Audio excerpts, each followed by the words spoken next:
कहते हैं मन के हारे हार है और मन के जीते जीत। जिस प्रकार सकारात्मक विचारों से सफलता मिलती है, उसी प्रकार नकारात्मक विचार असफलता के मार्ग की ओर अग्रसर करते हैं। क्योंकि जैसा हम सोचते हैं वैसे ही हम बनते जाते हैं और अपने विचारों के माध्यम से ही हमें नकारात्मक और सकारात्मक परिणाम मिलते हैं।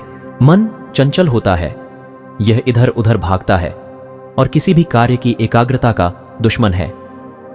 लेकिन यदि यह व्यक्ति के वश में हो जाए तो इससे अच्छा कोई मित्र नहीं है। मन को एकाग्र करना जरूरी है, बस थोड़े से प्रयास और अभ्यास की जरूरत है। श्री कृष्ण कहते हैं कि वो किसी के भी भाग्य के निर्माता नहीं है, व्यक्ति खुद ही अपना भाग्य लिखता है। आप जैसा बीज बोएंगे आप वैसी ही फसल काटेंगे, आप जैसा कर्म करेंगे आपको वैसे ही परिणाम मिलेंगे। यदि विद्यार्थी मन लगाकर पढ़ाई करेंगे तो परीक्षा में सफल होंगे। इसलिए हर व्यक्ति का भाग्य तभी बदलेगा जब वो अच्छे कर्म करेगा। जो अज्ञानी व्यक्ति होता है वो यह गलतफहमी पाल लेता है कि मैं करता हूं, सभी कार्य मेरे द्वारा किए जा रहे हैं, ऐसा जान उसमें अहंकार घर कर लेता है। परंतु इस श्रेष्ठ में जो भी हो रहा है वो तो प्रकृति द्वारा हो रहा है। अज्ञानता के कारण व्यक्ति में जो मैं का अहंकार जन्म ले लेता है तो उसका पतन होना निश्चित है। कोई भी व्यक्ति जो अच्छा काम करता है उसका कभी भी बुरा अंत नहीं होगा, चाहे यहां या आने वाले संसार में। सभी जीवों का निर्माता मैं हूं। किसी जीव को कष्ट देकर तुम मुझे खुश कैसे देख सकते हो? मन सफेद कपड़ा है, इसे जिस रंग में डुबाओगे वहीं रंग चढ़ जाएगा। सत्य का अनुभव एक ऐसा अनुभव है तो व्यक्ति को कभी परास्त नहीं होने देता। हर किसी का जन्म किसी न किसी कारण से होता है, इसे पहचानो और बस कर्म करते रहो। कोई भी मनुष्य पूर्ण नहीं है, किसी न किसी में कोई न कोई कमी होती है और हर किसी में कोई न कोई अच्छाई होती है। इसलिए आपकी तुलना किसी से मत करो, बल्कि पूर्ण निष्ठा के साथ अपना कर्म करो। धन्य है मनुष्य, जन्म स्वर्गवासी भी इस जन्म की कामना करते हैं, क्योंकि सच्चा ज्ञान मनुष्य जन्म में ही मिलता है। आपके सिवा दुनिया में कोई भी आपको परेशान नहीं कर सकता। अप्राकृतिक कर्म बहुत ज्यादा तनाव पैदा करता है, उससे मत डरो, जो कि वास्तविक नहीं है और ना कभी था और ना कभी होगा। जो वास्तविक है वो हमेशा था और उसे कभी नष्ट भी नहीं किया जा सकता है। भगवान श्री कृष्ण ने श्रीमद् भगवत गीता के माध्यम से कहा है कि मनुष्य को अगर अपने जीवन में सफलता हासिल करनी है तो फल की इच्छा किए बिना ही कर्म करना चाहिए।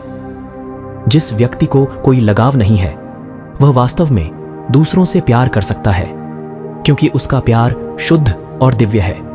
जिनके मन और आत्मा में सामंजस्य है, जो इच्छा और क्रोध से मुक्त हैं, जो अपनी आत्मा को जानते हैं, उनके साथ ईश्वर की शांति है।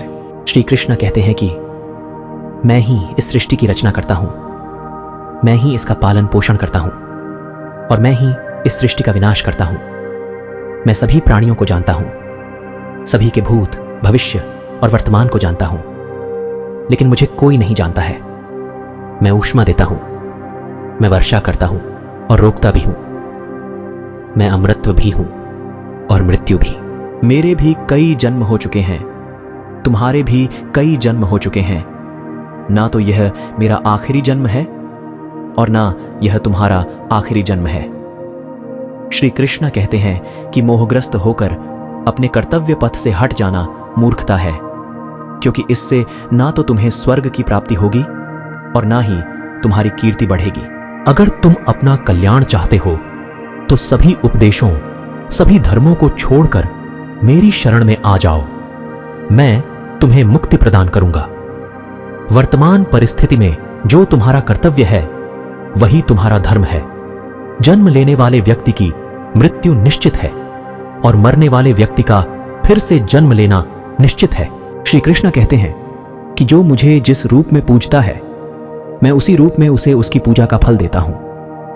गर्मी और ठंड, सुख और दर्द की भावना इंद्रियों के अपनी वस्तुओं के संपर्क के कारण होती है। वे आते हैं और चले जाते हैं चिरकाल तक। आपको उन्हें स्वीकार करना चाहिए, न तो समय रुकता है और न ही एक सा रहता है। बुरा समय हो या अच्छा समय बदलता जरूर है। आज बुरा है तो कल अच्छा, और अच्छा तो फिर बुरा समय जरूर आएगा। सुख के बाद दुख और दुख के बाद सुख आते जाते रहते हैं, इसलिए इस पर हमारा कोई वश नहीं है, लेकिन कर्म पर हमारा वश जरूर है। आप सिर्फ कर्म करिए, फल की चिंता किए बगैर। समय आने पर फल जरूर मिलेगा।